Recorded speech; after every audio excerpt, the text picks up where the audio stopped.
Assalamualaikum warahmatullahi wabarakatuh. Alhamdulillahirabbil alamin.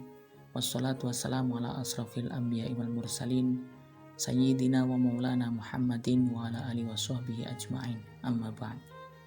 Alhamdulillah, pada kesempatan kali ini kita bisa bertemu di video pembelajaran pertemuan yang kedua yang membahas terkait dengan manusia dan pendidikan. Masih bersama saya Ahmad Komarudin, dosen pengampu mata kuliah ilmu pendidikan di Setaima Al-Hikam Malang, program sarjana pendidikan agama Islam. Pada pertemuan kali ini kita akan membahas terkait dengan manusia dan pendidikan. Yang pada pertemuan kali ini kita memiliki tujuan manusia memahami, mampu menjelaskan tentang hakikat manusia dan hubungannya dengan pendidikan. Sehingga ada beberapa subkajian yang akan kita bahas, yakni manusia menurut para ahli. Yang kedua, hubungan manusia dengan pendidikan dan juga fitrah manusia dalam pendidikan. Yang pertama terkait dengan manusia menurut para ahli, yakni ada antropolog, sosiolog, dan juga filosof. Yang pertama, manusia menurut ahli antropolog, bahwa manusia dilihat berdasarkan teori evolusi, teori perubahan yang di dalamnya terdapat pertumbuhan dan juga perkembangan secara berangsur-angsur dan perlahan-lahan. Artinya ini terjadi perubahannya sedikit demi sedikit, yang pada mulanya muncul dari satu sel. Kemunculan manusia itu muncul dari satu sel yang amat sederhana, kemudian berproses dan berevolusi secara bertahap menuju taraf yang lebih sempurna. Dan dalam proses evolusi tersebut terdapat hukum berjuang dan bertahan hidup, seperti yang sudah disampaikan dalam teori Charles Darwin, bahwa asal-usul manusia itu berasal dari benda-benda tidak bernyawa yang memiliki sel yang amat sederhana, kemudian berubah menjadi tumbuh-tumbuhan, dan kemudian berubah menjadi binatang, dan kemudian menjadi makhluk yang mendekati manusia, dan sehingga menjadi manusia seperti yang saat ini. Itulah pandangan manusia menurut antropolog. Kemudian yang selanjutnya, manusia menurut sosiolog. Manusia merupakan makhluk hidup yang tidak dapat dipisahkan dari hidup berkelompok, yang dalam pandangan Aristoteles disebut dengan zoon politikon, yakni manusia itu adalah makhluk sosial yang hanya menyukai hidup bergolongan atau sedikitnya mencari teman untuk hidup bersama. Maka kita cenderung akan berkelompok-kelompok dan kita tidak bisa hidup sendiri. Kita mesti hidup berteman dengan orang lain, berdampingan dengan orang lain. Itulah manusia menurut ahli sosiolog. Kemudian yang ketiga, manusia menurut psikolog, bahwa manusia dalam proses pengembangan dirinya dibagi dalam beberapa teori. Ada teori naturalisme atau nativisme, yang mana dalam hal ini manusia terlahir dengan berbagai potensi-potensi tertentu. Kemudian ada teori behaviorisme atau empirisme, bahwa manusia itu terlahir tanpa adanya potensi, akan tetapi dengan berbagai pengalaman yang ia peroleh, maka di sana ada perubahan-perubahan sikap, perubahan-perubahan yang ia miliki dengan pengalaman yang dia peroleh. Sehingga ada istilah dalam behaviorisme itu ada stimulus dan ada respon, ada pada diri manusia, dari diri manusia. Kemudian ada teori kognitivisme, ini dari teori pemahaman, bagaimana kemudian ada perubahan pemahaman baru dari keilmuan-keilmuan baru yang diperoleh oleh manusia. Kemudian ada teori konvergensi. Ini merupakan gabungan dari nativisme atau naturalisme dengan empirisme dan juga behaviorisme. Artinya manusia terlahir membawa potensi, akan tapi potensi itu juga harus dikembangkan dalam lingkungan pendidikan. Itulah manusia menurut ahli psikolog. Kemudian ada menurut ahli filosof bahwa manusia adalah makhluk yang berpikir, dan dengan berpikirnya manusia tersebut maka manusia menunjukkan eksistensinya dan perannya. Sehingga dalam hal ini akal menjadi bekal yang paling penting dalam diri manusia untuk selanjutnya dia berpikir dan menunjukkan eksistensinya. Itulah manusia menurut filosof. Selanjutnya, hubungan manusia dengan pendidikan. Ada beberapa komponen pendidikan yang harus kita pahami. Di antaranya adalah adanya kurikulum, adanya metode, adanya pendidik. Itu menjadi beberapa unsur yang ada dalam pendidikan. Selain juga ada peserta didik dan juga ada tujuan pendidikan. Ini menjadi beberapa unsur lain. Akan tetapi dalam hal ini ketika kita sudah memahami konsep manusia itu siapa sih? Maka ini ada hubungannya dengan pendidikan. Yang pertama, hubungan manusia dengan kurikulum pendidikan. Pemahaman akan konsep manusia dengan berbagai potensi yang dimilikinya menuntut akan muatan kurikulum yang harus diberikan kepada peserta didik, yakni harus mencakup pengembangan intelektual dan juga keterampilan, pengembangan spiritual, pengembangan emosional, pengembangan sosial, dan juga pengembangan fisik. Artinya semua potensi yang dimiliki oleh diri manusia, diri peserta didik harus dikembangkan dalam kurikulum. Baik itu intelektualnya, keterampilannya, spiritualnya, emosionalnya, sosialnya, dan juga fisik dari peserta didik harus semuanya terkembangkan dalam kurikulum. Kemudian yang selanjutnya, hubungan manusia dengan metode pembelajaran. Pemahaman akan konsep manusia akan membantu dalam merumuskan metode pembelajaran yang harus digunakan. Karena dalam hal ini manusia atau peserta didik memiliki potensi-potensi tersendiri, keunikan-keunikan tersendiri yang harus dikembangkan. Sehingga dalam hal ini menuntut metode atau cara pembelajaran tersendiri, cara pembelajaran yang tepat untuk peserta didik tertentu. Ini harus menjadi pemahaman, harus dipahami dengan baik. Kemudian yang selanjutnya, hubungan manusia dengan pendidik.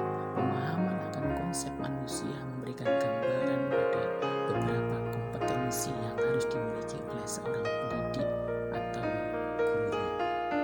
Artinya ketika kita memahami manusia dengan berbagai potensi yang ia miliki, dengan berbagai keunikan yang dimiliki, maka dalam hal ini yang kita ajarkan, yang pendidik ajarkan adalah manusia. Maka pendidik harus memiliki beberapa kompetensi yang dalam Undang-Undang Guru dan Dosen disebutkan bahwa ada 4 kompetensi yang harus dimiliki, yakni kompetensi kepribadian, kompetensi sosial, kompetensi pedagogik, dan kemudian ada kompetensi profesional. Secara kepribadian harus baik, secara sosial kita harus bisa komunikasi edukatif dengan peserta didik, dan kemudian secara pedagogi kita harus bisa mengajarkan apa yang keilmuan kita mau sampaikan. Secara profesional maka keilmuan itu harus benar-benar kita miliki, harus pendidik miliki dengan sebaik-baiknya. Itulah hubungan manusia dengan pendidikan. Selanjutnya, konsep fitrah manusia dan implikasi dalam pendidikan. Kita perlu pahami fitrah manusia. Fitrah ini artinya suci. Dalam agama Islam ada beberapa hal yang perlu kita pahami, yakni ada 4 hal. Yang pertama terkait dengan hakikat wujud manusia. Kita harus memahami wujud manusia itu hakikatnya bagaimana dalam Islam. Yang pertama yakni manusia adalah makhluk jasmani dan rohani yang paling mulia. Kita tahu bahwa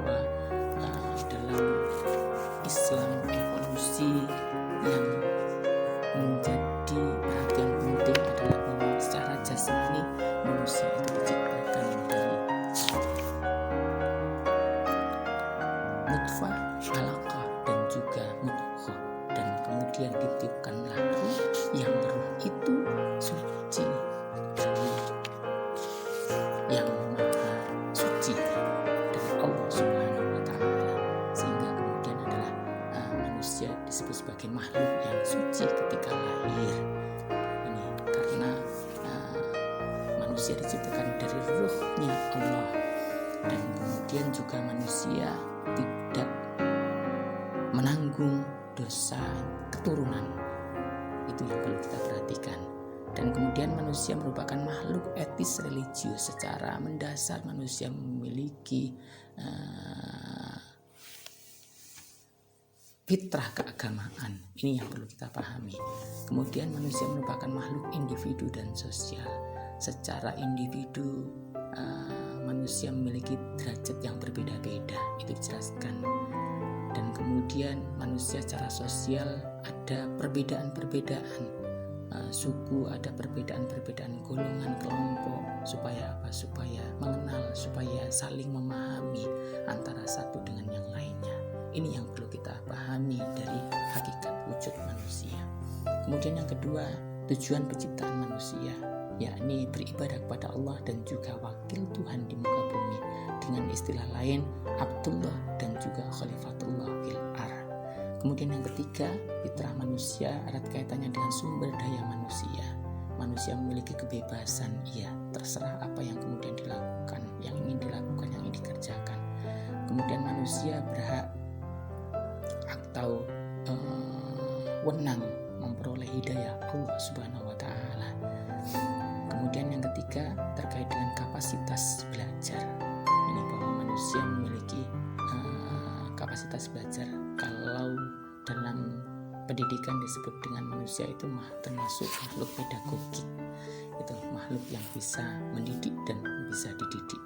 Dan kemudian yang fitrah manusia yang perlu kita pahami yang keempat adalah citra manusia dalam Islam. Islam berwawasan optimistis tentang manusia, bahwa dalam Al-Quran dijelaskan laqad khalaqnal insana fi ahsani taqwim, bahwa manusia itu diciptakan atas baik-baiknya dibanding dengan makhluk-makhluk yang lain. Maka bagaimana kemudian perjuangan untuk menuju manusia yang paling baik, manusia yang paling sempurna itu. Terus kemudian citra manusia dalam Islam ini erat kaitannya perjuangan manusia tidak hanya sekedar trial and error saja, tetapi memiliki arah dan tujuan hidup yang jelas dan telah digariskan oleh Allah Subhanahu wa Ta'ala. Setiap perjuangan yang kita lakukan dalam Islam itu ada pahalanya. Maka kemudian doa yang harus kita terus kita sampaikan, terus kita panjatkan adalah Rabbana atina fid dunya hasanah wa fil akhirati hasanah wa qina adzabannar. Itu semoga apapun yang kemudian kita jalani di dunia dan kelak di akhirat itu yang terbaik yang diberikan oleh Allah kepada kita. Kemudian citra manusia dalam Islam yang selanjutnya adalah manusia merupakan makhluk yang paling mampu bertanggung jawab. Kalau kita melihat lagi penciptaan manusia, wallahu akhrajakum min butuni ummatikum la ta'lamuna syai'a wa ja'alakum sam'a wal absara wal afidah la'allakum tashkurun. Maka di sana bahwa manusia terlahir itu tidak tahu apa-apa, dan Allah membekali sam'a wal absara wal afidah, pendengaran, penglihatan, dan juga hati, la'allakum tashkurun, supaya bersyukur. Nah, syukur ini menjadi bentuk tanggung jawab dari seorang yang disebut manusia. Kemudian ketika kita memahami fitrah manusia di atas, implikasi dalam pendidikannya, yakni yang pertama pemberian stimulus dan pendidikan demokratis. Artinya dengan berbagai keunikan yang dimiliki oleh manusia, maka kita harus mampu dalam pendidikan itu memberikan stimulus, memberikan rangsangan untuk kemudian manusia itu mau belajar, dan belajarnya atau pendidikannya harus dilakukan secara demokratis sesuai dengan keinginan, sesuai dengan apa yang diminatinya, apa yang dipilih oleh manusia tersebut. Kemudian yang kedua, kebijakan pendidikan perlu pertimbangan empiris. Artinya tidak hanya normatif saja, akan tetapi harus dikaji secara realita. Nah, ini realitas yang ada ini menjadi salah satu dasar atau salah satu landasan yang harus dipakai dalam menentukan kebijakan pendidikan. Kemudian yang ketiga, implikasi dalam pendidikannya terkait dengan fitrah manusia adalah kedekatan konsep fitrah manusia dengan aliran konvergensi, yang menyebutkan aliran konvergensi ini merupakan gabungan dari nativisme dan juga empirisme, sehingga memang benar manusia itu secara mendasar lahir itu membawa potensi-potensi, akan tetapi potensi-potensi itu harus benar-benar dikembangkan dalam lingkungan pendidikan yang baik, sehingga potensi-potensi yang dimiliki oleh peserta didik itu bisa dikembangkan dengan sebaik-baiknya sesuai dengan fitrah manusia. Itu saja yang bisa saya sampaikan. Terima kasih banyak atas perhatiannya, dan semoga ada manfaat atas apa yang saya sampaikan pada pertemuan kali ini. Akhirul qouli wal afu minkum. Wassalamualaikum warahmatullahi wabarakatuh.